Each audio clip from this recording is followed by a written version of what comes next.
103.9 WRBI, Batesville, Greensburg, Brookville, Versailles, and Batesville Area Arts Council now present A Christmas Carol, a live radio show delivered by Ison's Family Pizza and sponsored by Franklin County Farmers Mutual Insurance. Our production begins after this word from Ison's Family Pizza.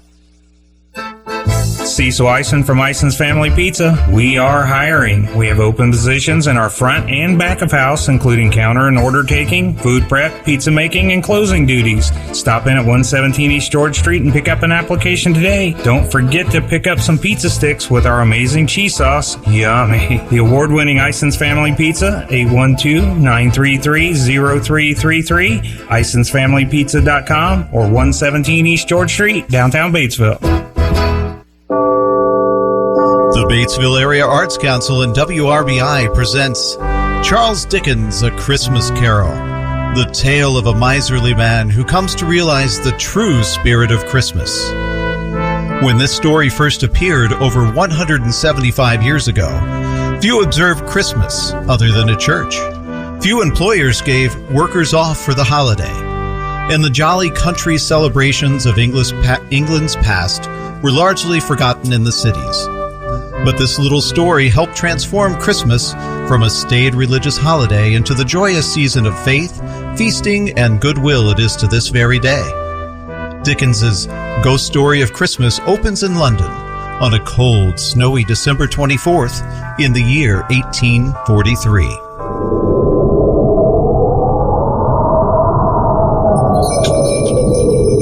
Once upon a time, of all the good days in the year, on Christmas Eve, old Scrooge sat busy in his counting house. Ebenezer Scrooge was a squeezing, wrenching, grasping, scraping, clutching, covetous old sinner, a hard-hearted miser. On this evening, the office of Scrooge and Marley was shrouded in cold, bleak, biting weather. But external heat and cold had little influence on Scrooge. No wind that blew was bitterer than he.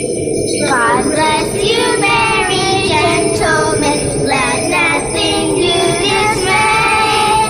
Remember God our Savior was born on Christmas Day to save us all from Satan's power. Bah! We're gone. Merry Christmas! Humbug! Be gone, you miserable little beggars. Take your infernal Christmas carols and get away from my door. Sorry, sir. Merry Christmas, though, sir. Bah! And you, nephew, what right have you to be merry? You're poor enough. Merry Christmas? Bah! Humbug! Christmas a humbug, Uncle? You don't mean that, I am sure. What right have you to be dismal about Christmas? You're rich enough. Don't be cross, Uncle. What else can I be, Fred, when I live in such a world of fools as this? Merry Christmas! If I could work my will, every idiot who goes about with Merry Christmas on his lips would be boiled with his own pudding, and buried with a stake of holly through his heart. Keep Christmas in your own way, nephew, and let me keep it in mine. Keep it? But you don't keep it, Uncle. Well, let me leave it alone then. Much good it may do you, much good it ever has done you. But Christmas time is a good time, Uncle. And though it has never put a scrap of gold or silver in my pocket, I believe that it has done me good and will do me good. And I say, God bless it! God bless Christmas, hurrah! You there, Bob Cratchit! Let me hear another sound from you and you'll keep your Christmas by losing your situation. Now return to those letters. Yes, Mr. Scrooge. Don't be angry, Uncle. Come dine with us for Christmas dinner tomorrow. Helen would love to meet you. Helen? Oh, yes. Your wife. Why did you get married, Fred? Because I fell in love, Uncle. Because you fell in love with a woman as penniless as yourself, Fred. Oh, good afternoon. But you never visited before my marriage. I want nothing from you. I asked nothing of you. Very well. Good afternoon. Oh, I'll keep my Christmas humor to the last. So, a Merry Christmas, Uncle. Good afternoon. And a Happy New Year. Good afternoon, Mr. Cratchit. See my nephew out. This way, Mr. Fred, and a Merry Christmas to you too, sir. And to you and your family, Bob. How is Mrs. Cratchit and the little Cratchits, especially the youngest, your lame boy? Tim, sir. Tiny Tim. He's getting better. Thank you for asking. Happy Christmas to you, sir.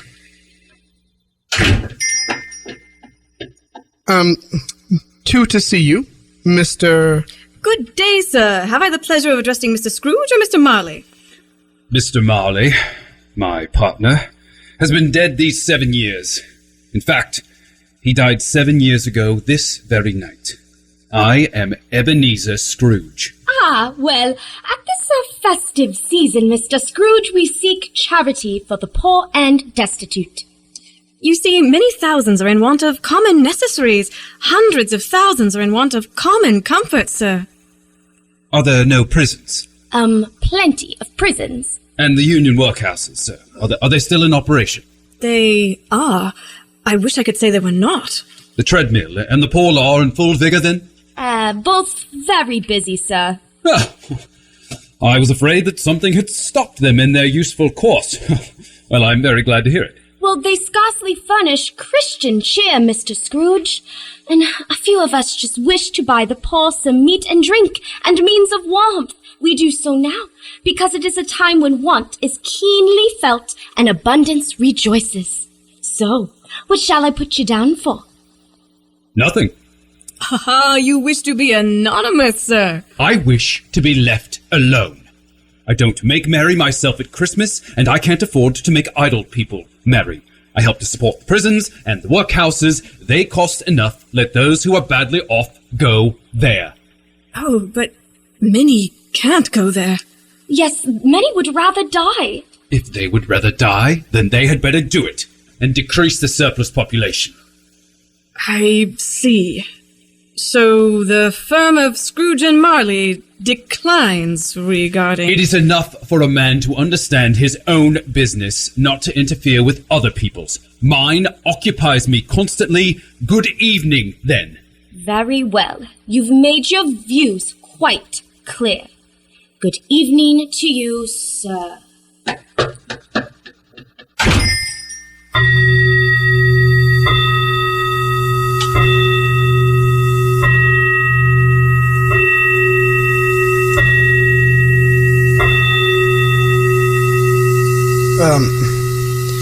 Mr. Scrooge, it's 7 o'clock, sir, and, well, it is Christmas Eve. So? Oh. I suppose you'll want all day tomorrow, eh, Mr. Cratchit? If it's quite convenient, sir. It is not convenient, and it's not fair. You don't think me ill-used when I pay for a day's wage with no work? But 'tis once a year, sir. Poor excuse for picking a man's pocket every 25th of December.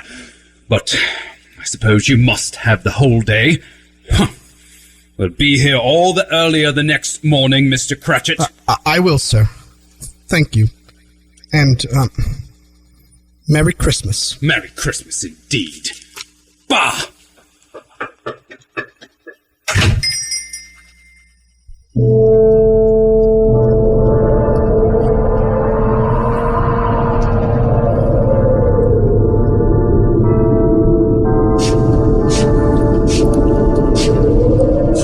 Scrooge took his melancholy dinner in his usual melancholy tavern and walked home through the rolling fog and bitter cold. He silently passed the urchins crowded round fires in the street, trying to keep warm. The icy Scrooge trudged along through the dark streets, but just as he reached the door of his dismal house, he thought he heard something calling. Ebenezer Scrooge! Ebenezer Scrooge! It was the voice of his long-dead partner, Jacob Marley, whose ghostly face appeared on the door knocker. Scrooge hurried inside, closed the door, and locked himself in. He double-locked himself in.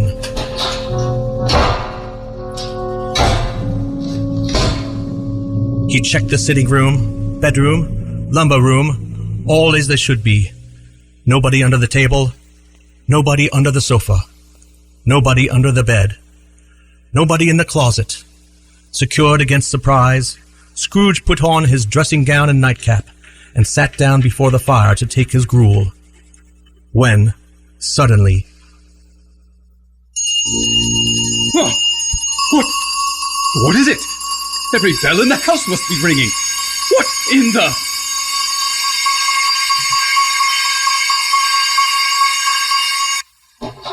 Well, nonsense. Humbug. It's all humbug. I had... Wait. What's that? Someone's in the cellar. But the doors are locked. Double locked. Something is coming. Oh, the stairs.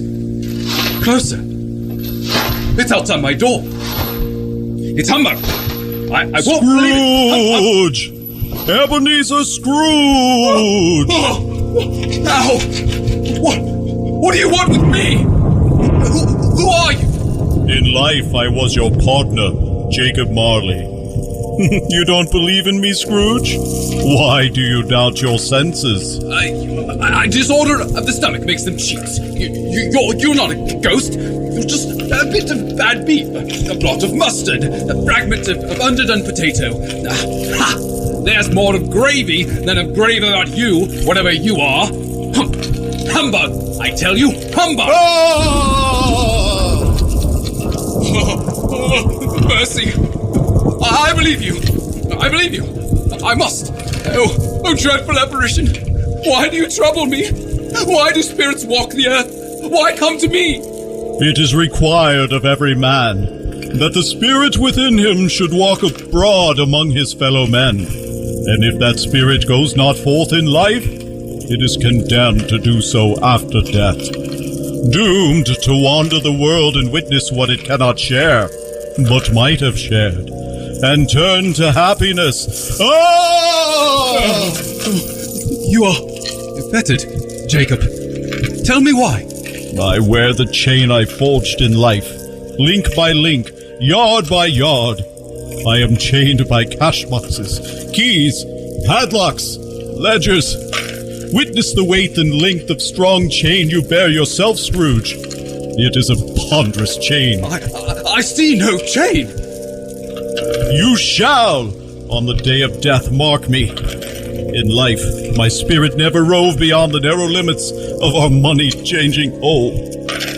Now I am doomed to wander without rest or peace. No regret can make amends for one's life's opportunity misused. But you were always a good man of business. Business? Business? Mankind was my business. The common welfare was my business. But it is at this time of the rolling year that I suffer most. I'm sorry for you, Jacob. Is there anything that I can do? For me, it is too late. But I have come to warn you of a hope and chance of escaping my fate. You will be haunted by 3 spirits. Expect the first tomorrow, when the bell tolls 1. The second, the next night at the same hour. The third, upon the next night, at the last stroke of 12. Without their visits, you cannot hope to shun the path I tread. Ah!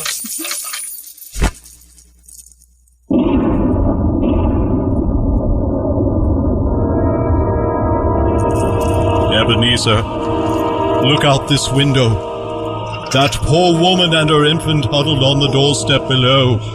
Look, that you may see for your own sake. Ghosts! Phantoms! Hundreds! Chained! Just like yourself! They surround the woman, but they're not haunting her. They're bleeding! Can't she see them?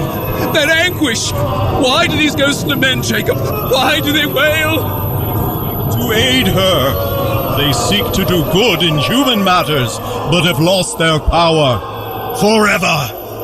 They wail in unceasing torture and remorse. Beware this cruel fate, Ebenezer! Beware! Beware!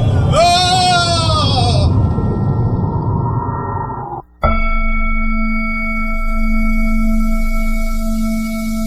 Scrooge awoke. He was lying on his bed, still in his robe. Was Marley's visit a dream or not? He decided it was a dream and nothing more, but suddenly the curtains of his bed were drawn aside, and Scrooge found himself face to face with the unearthly visitor who drew them. It was a strange figure, like a child, yet not so like a child as like an old woman. Ebenezer Scrooge? Are you the spirit whose coming was foretold? I am the ghost of Christmas past. Long past? Your past. I come for your welfare. Rise, Scrooge, and walk with me. What? Out the window? But I am mortal and liable to fall. Bear but a touch of my hand upon your heart, and you shall be upheld in more than this. As the words were spoken, they passed through the wall and stood upon an open country road with fields on either hand. A little market town appeared in the distance, with its bridge, its church, and winding river. It was a clear, cold winter day, with fresh snow upon the ground. Do you recognize this place, Scrooge? Oh, good heaven! Oh, I was bred in this place. I was a boy here. Oh, look! In that coach going by, my schoolmates, Edward and John. They're on the Norfolk coach, taking them home for the Christmas holiday. Hello, Johnny! Braun! It's me, Ebenezer! Wait! These are but shadows of the things that have been. They have no consciousness of us. Come!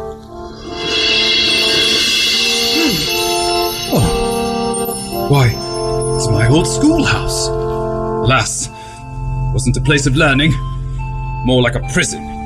On Christmas Eve, the school is not quite deserted. A solitary child neglected by his friends is left there still. A lonely boy reading beside a feeble fire. Do you know him? Yes, I know him. I am that child. Alone. My companions were my books. Ali Baba, Robinson Crusoe. Poor boy. No, I wish, but it's too late now. What's the matter, Scrooge? No, nothing. There was a boy singing a Christmas carol at my door last night. I should like to have given him something. That's all. Let us see another Christmas. Come. Oh, why, it's me. Years later, but still away at this dismal school. Alone on Christmas. Ebenezer! Ebenezer! Oh, it's Fan! My sister! My beloved Fan! Dear brother, I have come to bring you home. Yes, home. Home forever and ever. Father is so much kinder than he used to be. That home's like heaven. We're to be together all Christmas long and have the merriest time in the world. Come with me. Let's go, Ebby, this way. Your sister was always a delicate creature, whom a breath might have withered. But she had a large heart. She died a woman, but has, I think, children, no? One child. My nephew, Fred. Oh, how he does resemble his mother. Come, to another Christmas past, a celebration.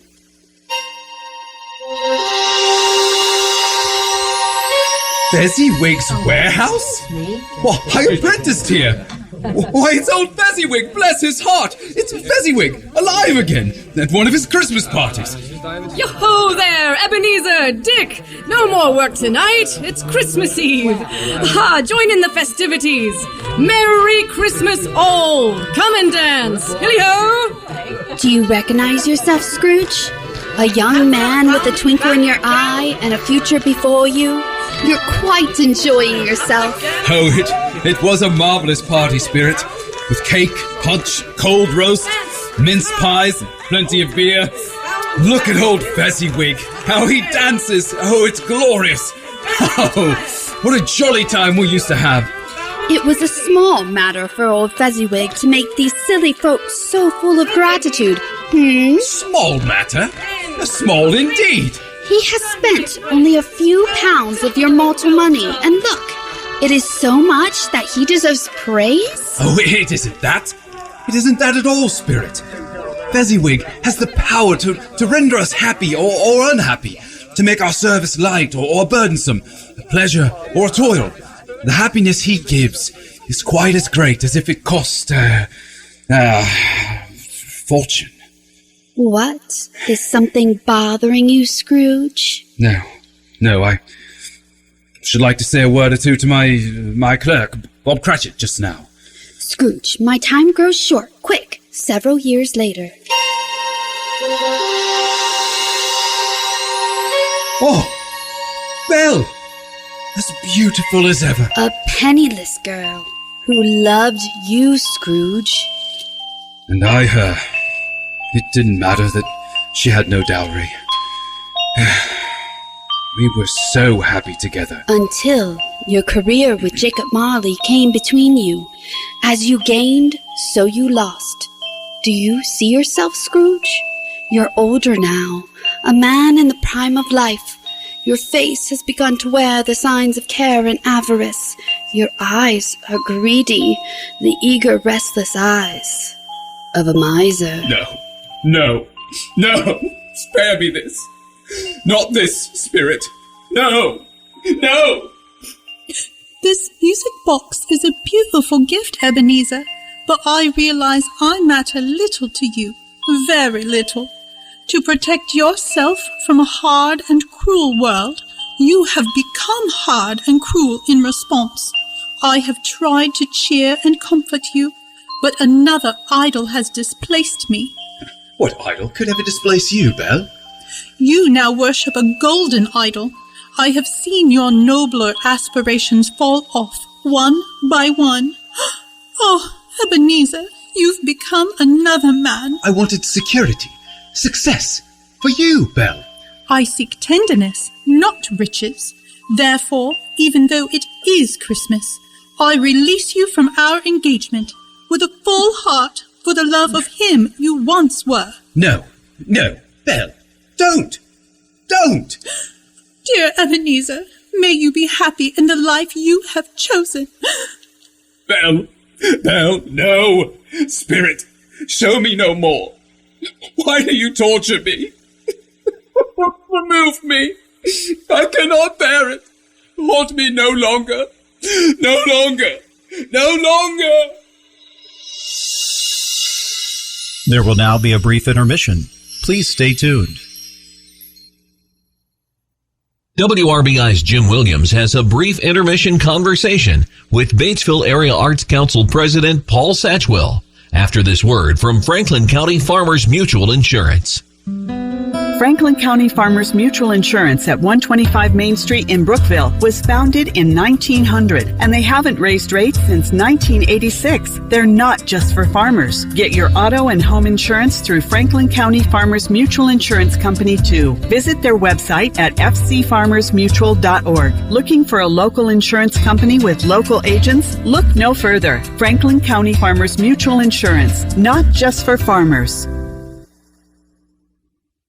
During this break between acts, we're happy to welcome the president of the Batesville Area Arts Council, Paul Satchwill. And Paul, glad to have you with us.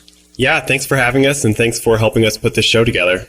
Now, a big question, certainly overall for a new person in the community like myself, is can you tell us just what it is that you do with the BAAC?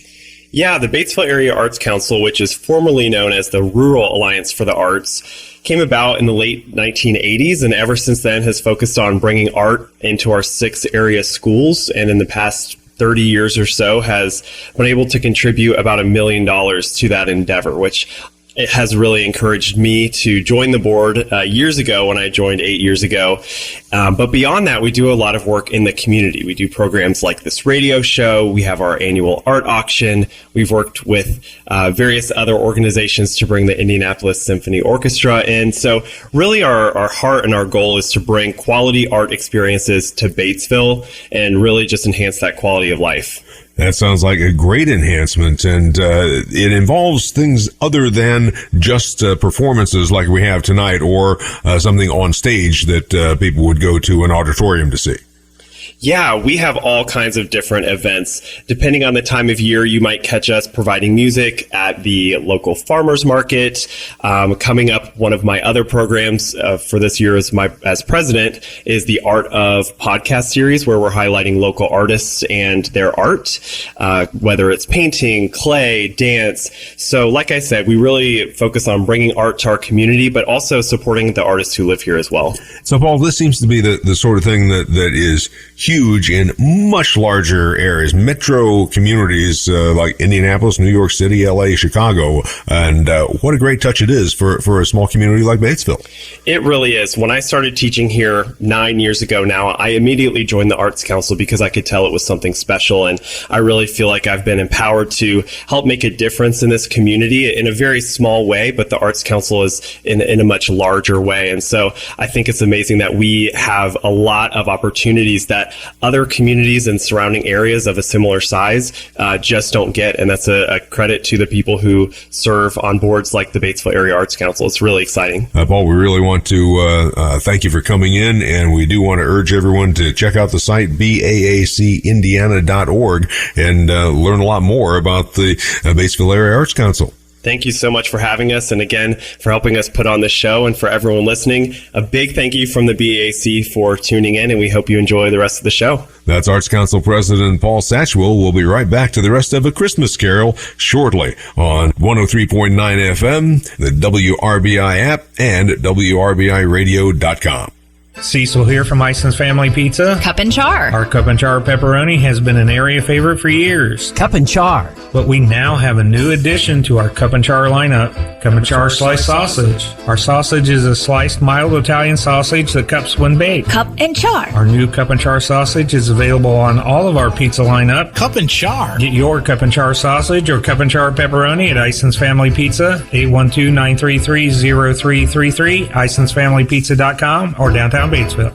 Now back to WRBI and Batesville Area Arts Council's presentation of A Christmas Carol, a live radio show delivered by Ison's Family Pizza and sponsored by Franklin County Farmers Mutual Insurance. Welcome back to our presentation of Charles Dickens' A Christmas Carol.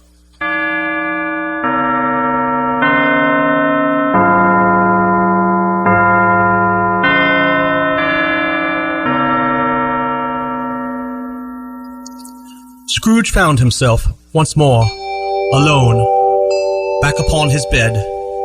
He drifted off to sleep, only to be awakened again by the stroke of one. Scrooge gradually noticed a great blaze of ruddy light glowing from beneath the door. Something was in the outer room. Come in! Ebenezer Scrooge, come in! He opened the door and beheld his own sitting room, transformed. The walls and ceiling were so hung with living green that it looked a perfect grove. Around the blazing fire lay a feast of meats and fruits in seething bowls of punch, and there sat a jolly giant, glorious to see. He bore a glowing torch, shaped like Plenty's horn, and held it up, high up, to shed its light on Scrooge as he came peeping round the door. Come in! Come in and know me better, man. I am the ghost of Christmas Present. You've never seen the likes of me before. Oh, Spirit, conduct me where you will. I went forth last night on compulsion, yet learnt a lesson which is working even now. Tonight, if you have aught to teach me, let me profit by it. Profit still, Scrooge? Well then, touch my robe!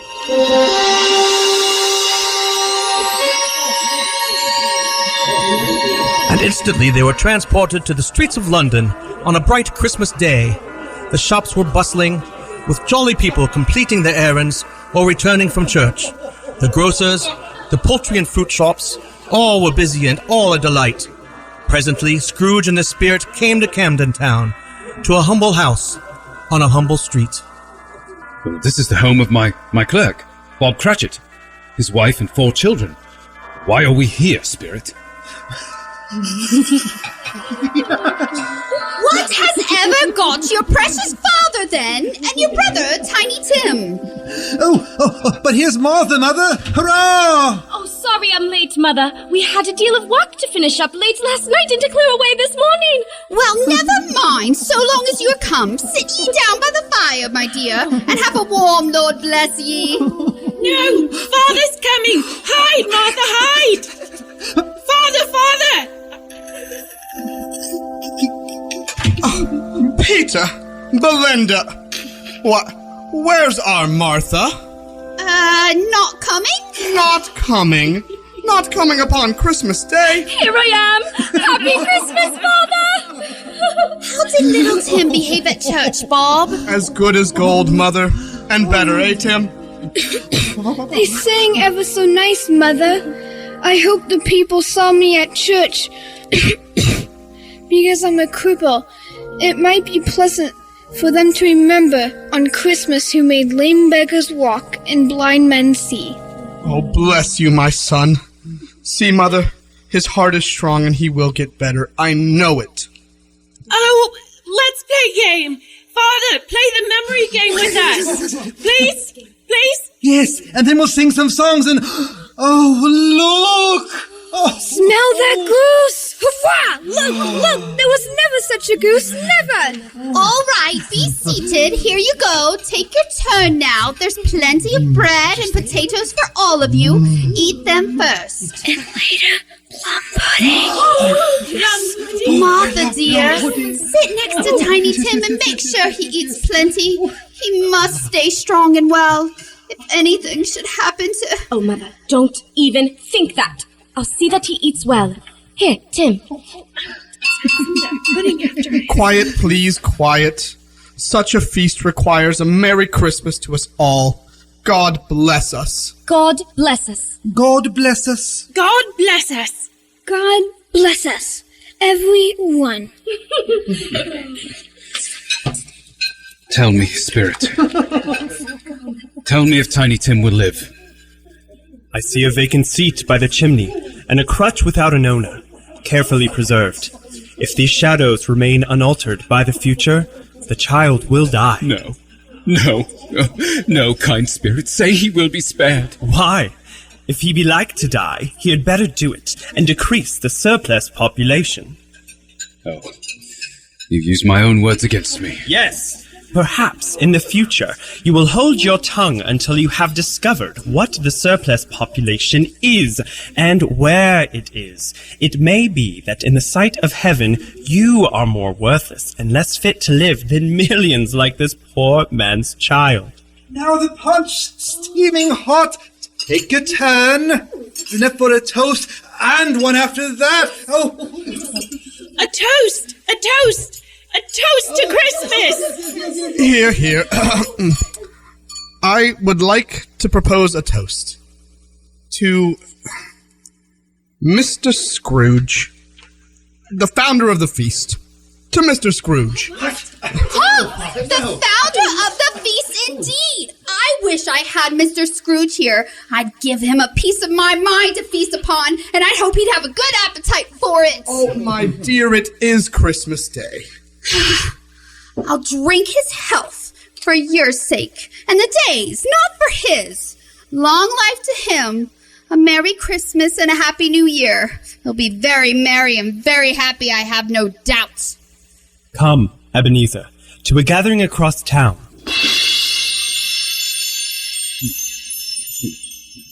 My nephew Fred, his wife Helen, and their many hungry friends.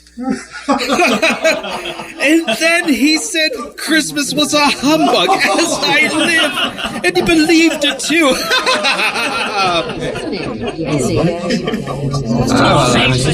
Fred, I'm sure he's very rich. At least you always tell me so. And what of it, my dear wife? His wealth is of no use to him. He doesn't make himself comfortable with it. But here, a toast. A Merry Christmas and a Happy New Year to the old man, whatever he is. He wouldn't take it from me, but he may have it, just the same, to Uncle Scrooge! Uncle Scrooge! Come, Ebenezer. There is much more to see. Men who keep Christmas in their hearts. Come!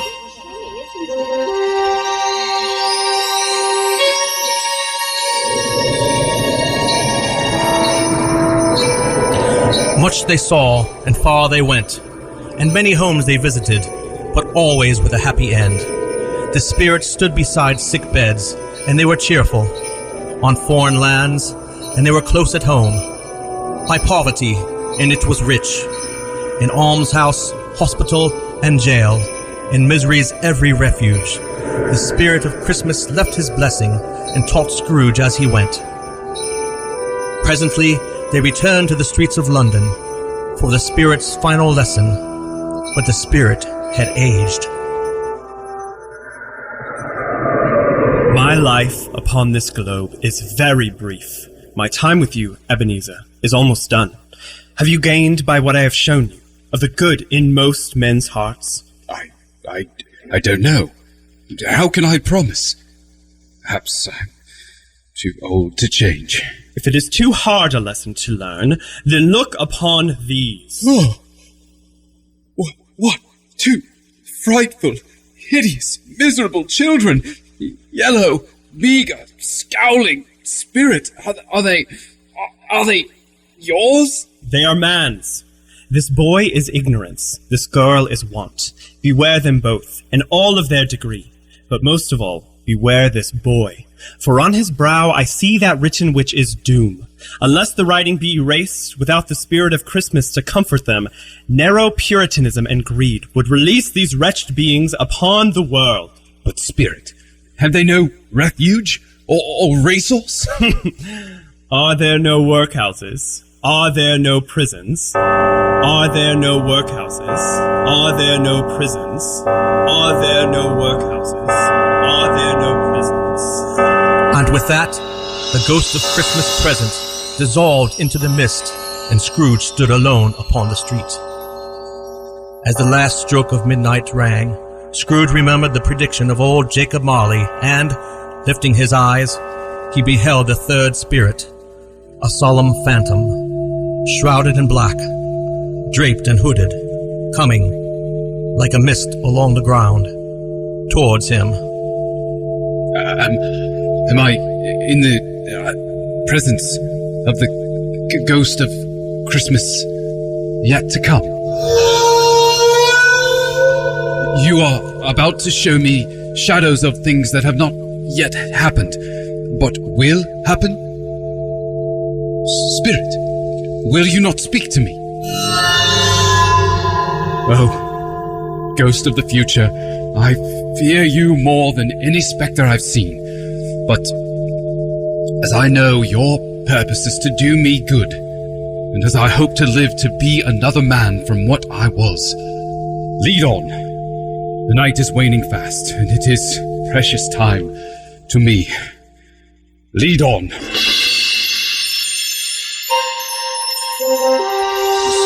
Spirit, once more we are at the home of Bob Cratchit, but it is different. So quiet. What is it, Spirit? What kind of Christmas day is this? And he took a child and set him in the midst of them. None but those who are as humble as little children shall enter into heaven. Whosoever shall receive one but little child in my name receiveth me. Stop, Peter. Stop reading. Oh, my son. Tiny Tim. Mother, please don't cry. Father will be home soon. Don't let him know you've been crying. He's late tonight, Martha. When he had Tiny Tim on his shoulder, he would walk very fast indeed. But the child was light to carry, and Father loved him so. It was no trouble at all. Here's Father now. Sorry I'm late, Mother. I wish you could have gone. It would have done you good to see how green a place it is. But you'll see it often. I promised him that we'd walk there on Sundays. Oh, Bob! Oh, little child, my little child! Oh, that's cruel, Spectre. Can't you give me some ray of hope that I may change all this? That Tiny Tim may live? Spirit,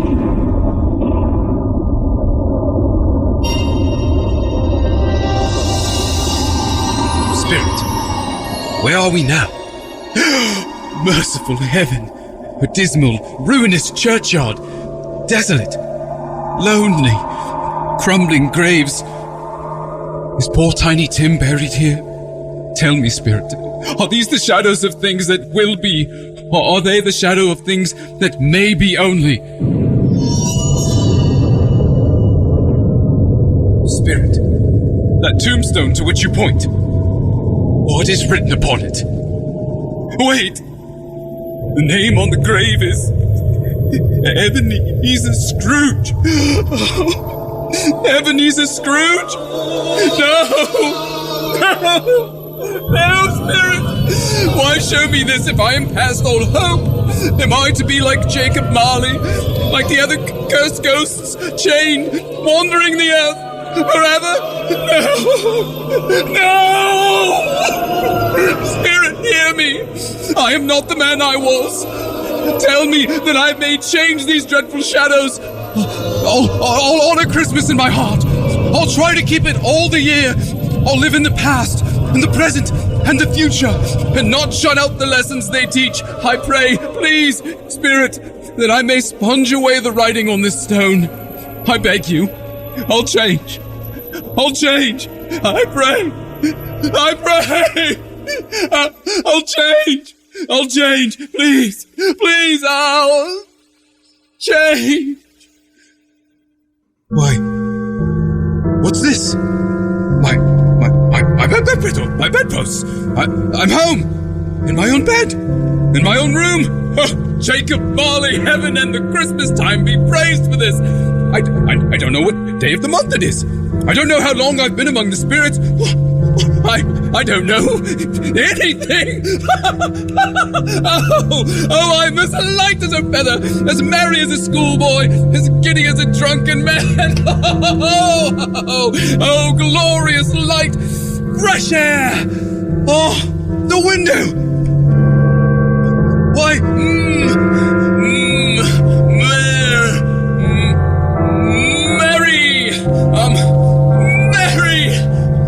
Merry Christmas! Merry Christmas! And a Happy New Year, sir!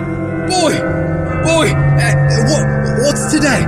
What day is it, my fine fellow? Today? Why, it's Christmas Day, sir, isn't it? Christmas Day? Oh, I haven't missed it! The spirits have done it all in one night!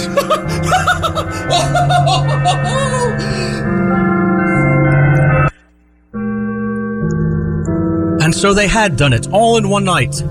Scrooge sent the boy to buy the prize turkey and have it delivered to the Cratchit family as an anonymous gift. Then the new Ebenezer Scrooge dressed himself all in his best and got out into the streets of London.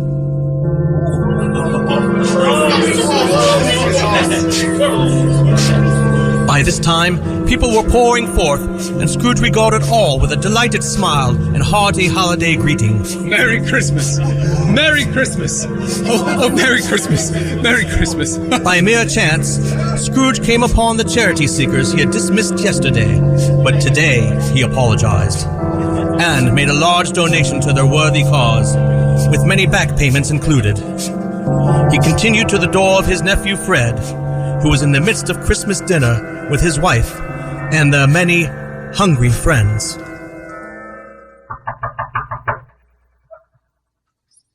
Uncle Ebenezer? Why, I can't believe you're really here at home on Christmas? I come to beg your pardon, Fred, for the things I said about Christmas. That was a humbug. Well, I don't know what to say. Do come in. Helen, look!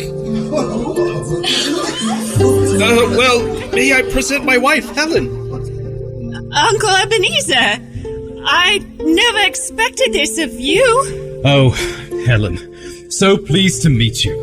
But can you forgive an old fool? Of course! Uncle, of course! Well, join the feast. Set another table at the place at the table. Here. Raise your glasses all. I propose a toast. A toast to Uncle Scrooge. To Uncle Scrooge!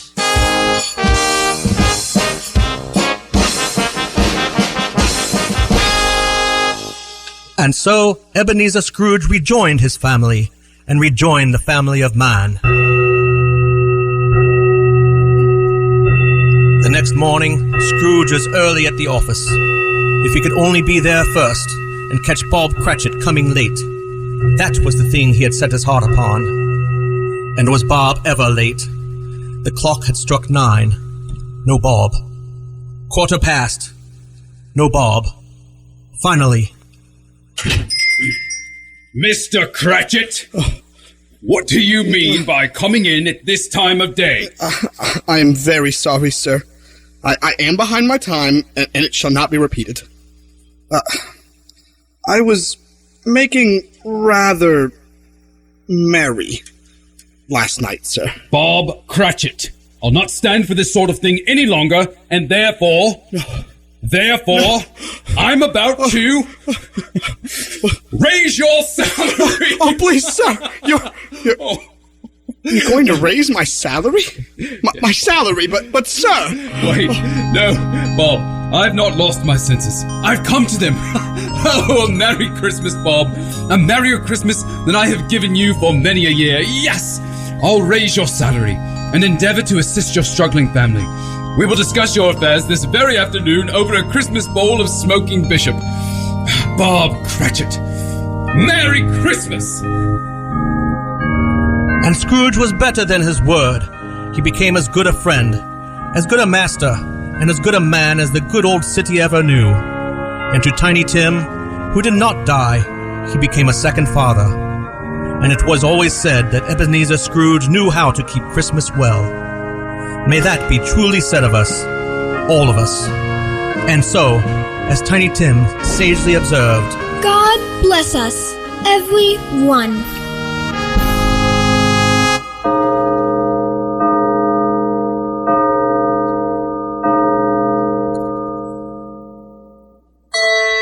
Ladies and gentlemen, all through our holiday playhouse, not a creature is stirring that doesn't wish our radio audience a Merry, Merry Christmas.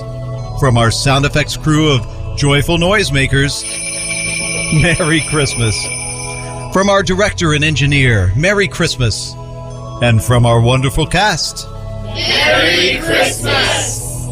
This story was adapted for radio and scored by Anthony E. Palermo.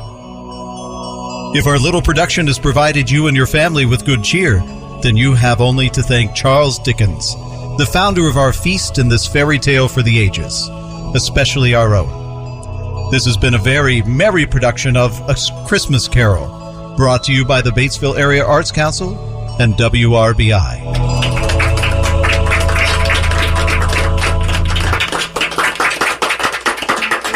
Cecil Ison from Ison's Family Pizza. We are hiring. We have open positions in our front and back of house, including counter and order taking, food prep, pizza making, and closing duties. Stop in at 117 East George Street and pick up an application today. Don't forget to pick up some pizza sticks with our amazing cheese sauce. Yummy. The award-winning Ison's Family Pizza, 812-933-0333, IsonsFamilyPizza.com, or 117 East George Street, downtown Batesville. This has been WRBI and Batesville Area Arts Council's special presentation of A Christmas Carol, delivered by Ison's Family Pizza and sponsored by Franklin County Farmers Mutual Insurance on 103.9 WRBI.